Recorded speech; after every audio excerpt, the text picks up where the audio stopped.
Dr. Kenneth Pelletier is a clinical professor of medicine at the University of Arizona School of Medicine and at the University of California at School of Medicine, San Francisco.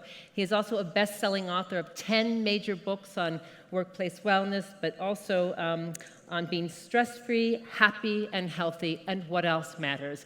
Please give a warm applause to this incredibly magnetic man, Dr. Kenneth Pelletier.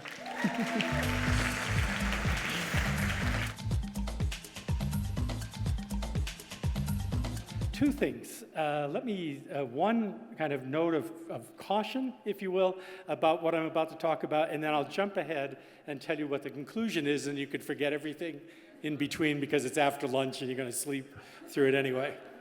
Okay, so the note of caution is that everyone who's here, I think the greatest hurdle to approaching corporate America is marketing. No matter what you do, you can be the Mayo Clinic, you can be a startup, you can have a great spa service, but corporations do not know you exist. They just don't. That's the reality. And so the marketing is to learn a vocabulary, some information, some facts that allows you to communicate with the corporations on their terms so that they really know that you know what you're talking about, find you to be acceptable, and the receptor site opens. So that's the caution. The leaping ahead to my conclusion is that this has never been a better time to be in the situation that we are in, because the evidence that worksite health programs drive and predict corporate profit is becoming unequivocally clear. There are a group of us that just finished a study a month ago. It'll be published in its final form in Journal of Occupational Environmental Medicine, which is the main professional journal in occupational medicine in January. But I'll give you a preview of what that looks like. And basically it shows that matched sets of companies that do and do not have corporate programs, the companies that have corporate programs have a 200% greater return to the shareholders. Doesn't mean that the wellness program is responsible for that, but it does mean that it's an integral part of a total corporate environment that's evolving toward profitability by ensuring the health and well-being of every member of that company. Okay? So that's the conclusion. Now I can go to sleep. All right. Okay, where's so that's that. This slide is the quickest one I could find that gives us a sense of why should a corporation be at all concerned about these matters. If you look at the far right-hand 2016, and this is in the United States, we spent $3.1 trillion in medical care. And I characterize that as medical care because less than 3% of that has anything to do with prevention. And if you look at the red part of the bar graph, that's basically the ratio between medical expenditures to total corporate profits. In 2016, it's somewhere around 80%.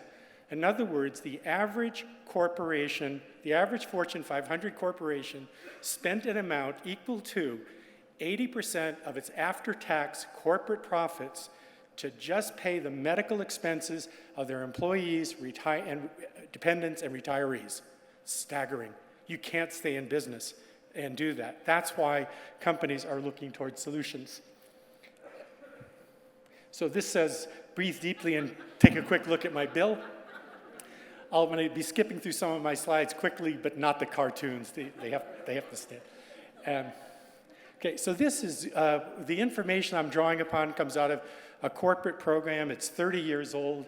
It includes Dow and ExxonMobil, IBM, Ford, Oracle, PepsiCo, Prudential. It's a great group. So what we're looking at, and when I look at the SRI report, and I see all of the issues about the limitations of corporate programs, we are looking at the exceptional companies. We're looking at the companies that are in the leading edge. I'll give you an example, and I'll elaborate a bit more in the second part of this forum tomorrow, is IBM in 2016 will launch an integrative medicine program for all of its employees worldwide.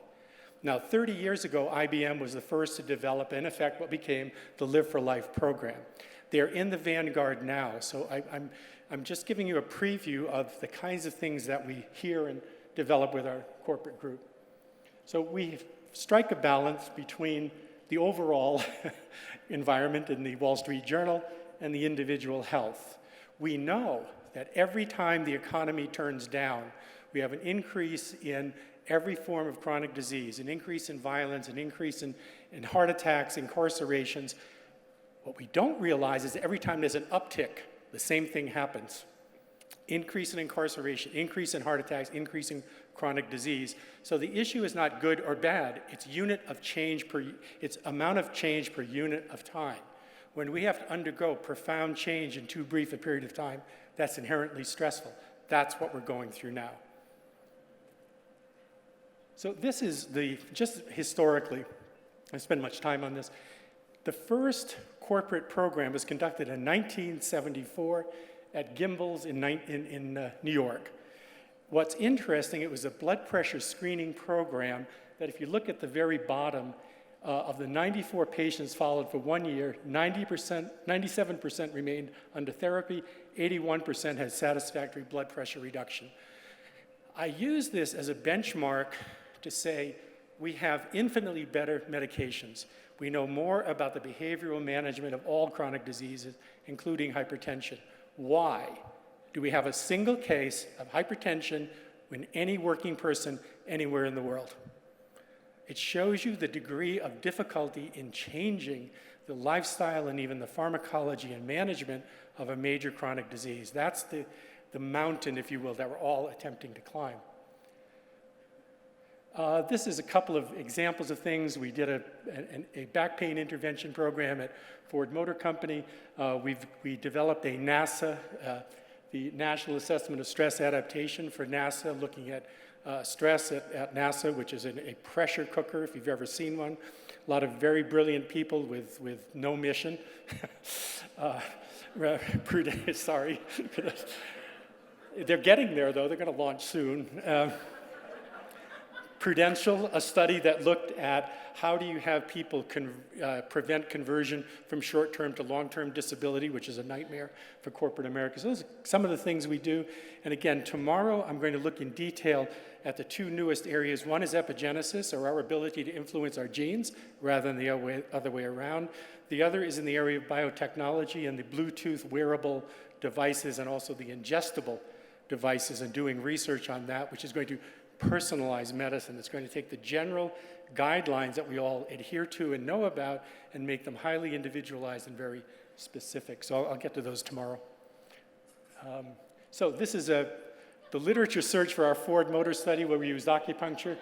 So it says, early acupuncture and the mastodon is feeling much better. I mean, really, these are priceless, right? Okay. This is just reviews that I've done. I won't bore you with those. Skip that one. Skip that one. Okay, this one I really like. This was 2010. All of the articles I just showed you, I review the literature every 2 or 3 years when there's a sufficient number of new studies looking at clinical and cost outcomes and analyzing what is the trend, what does this look like, how is the evidence building. There's a ratio of 3.5 to 5 to 1 that's frequently cited as the ratio of the value or return on investment for a corporate program. Well, there were a group of economists at Harvard who said, well, these things are all done by a bunch of doctors, and what do they know about economics? True.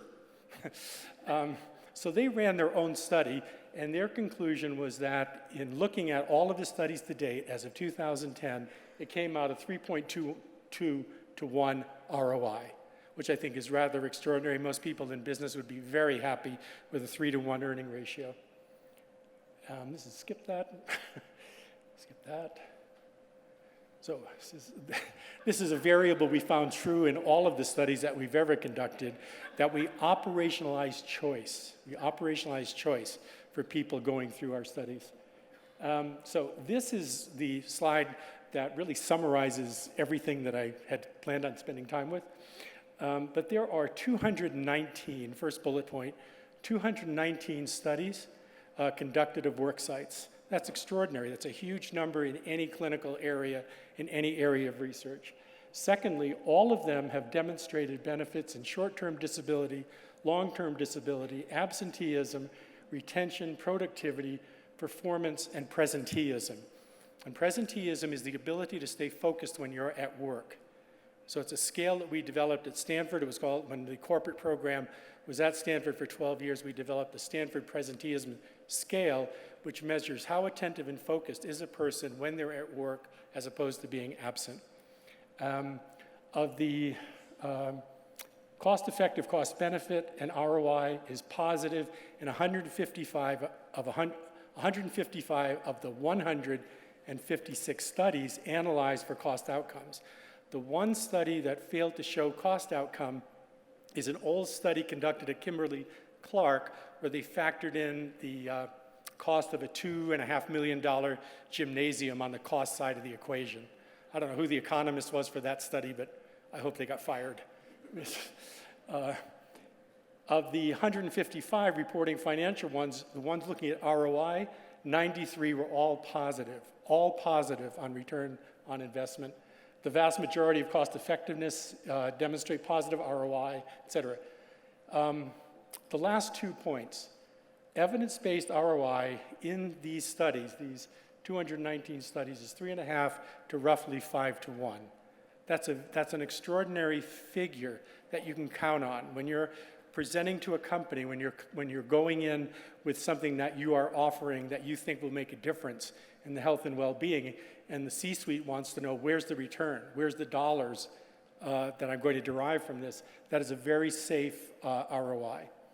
The last is ROI outcomes are most evident at 3.25 years. Now, I emphasize that because this is not a quick fix. When companies write to us and want to join the corporate program, and we interview them and say, why?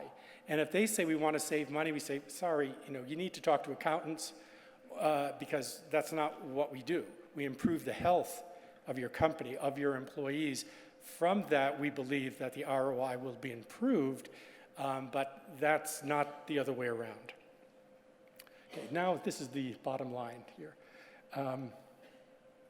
Okay. This isn't, okay, hang on. Okay, I'll have an ounce of prevention. Out of all of this information, what I want to tell you about is a study that we conducted that we just completed about 2 months ago. What we did is there's an organization called the Koop Awards, the Health Project. It was named after the U.S. Surgeon General, C. Everett Koop, about 25 years ago. And it takes applications from school systems, from church groups, from major corporations, from startups, all sizes, and puts it through a very rigorous analysis looking at both clinical and cost outcomes of health promotion programs. And it awards the winners each year with the Koop Awards. And it's become a very prestigious nomination. Forbes usually does a major article about the winners. So what we decided to do was to take a group of the Koop Award winners, take all the Koop Award winners, take a matched group of companies by size, by distribution, by area. I have this list. Yeah, so these are the national awards. So these are the Koop Award winners. You can see Prudential and Pfizer, Dow Chemical, Pepsi, many, Johnson & Johnson. Many of the companies that are in our corporate program have been Koop winners. This is a very rigorous analysis. So we took all of those companies and looked at their earnings 3 years prior to winning the Koop Awards and 3 years after winning the Koop Awards, and compared them to the average, the Dow Industrial average, looking at a comparable and matched population of companies, of size, by sector, et cetera, and wanted to see which ones turned out to be more profitable over that 6-year time interval. And again, I can't give you details on it. The study is embargoed. It is accepted for publication, but won't be out until January. I'll make sure that Susie has a copy that we can then distribute. But what I want to show you is this is the result. So the S&P 500, the matched S&P 500, had 150% return. For those companies that were Koop winners in the same time interval, 6 years, there was a 350% return on the investment. That's astounding. That's absolutely astounding. There was an earlier study that demonstrated about a 300 and some odd percent return, but it was methodologically flawed. And the major author of that study, Ray Fabius, who was medical director at Walmart at the time, Walmart? No, I think GE, basically wanted to repeat the study, and we did. So this demonstrates, and in the study, what we point out is it doesn't mean that having a health program drives that kind of profitability. We're not that naive. It's a combination of leadership and marketing and the right product and the right mission, but also it is taking better care of your people. That we believe that the health and well-being of your employees leads to better performance, better productivity, better outcome, and ultimately more profitability. So I think that the other conclusion we draw out of this study is that ROI, return on investment, is rapidly being replaced by VOI, or value on investment. And value on investment includes all of those things like satisfaction, employee motivation, retention, recruitment, turnover, performance, profitability, things that when you look in the aggregate, drive a company towards success. And health is an underpinning or an essential component of that. I think that's critical to understand. So as you go in with your program, as you go in with your product, as you go in with your service, to really understand that companies are looking more than just a simple program. They're looking for an understanding of how to help and maintain and transform a culture of health. I think that is the last one. Anyway, this is just a summary on the few minutes. What is the evidence base? A large proportion of diseases and disorders are preventable.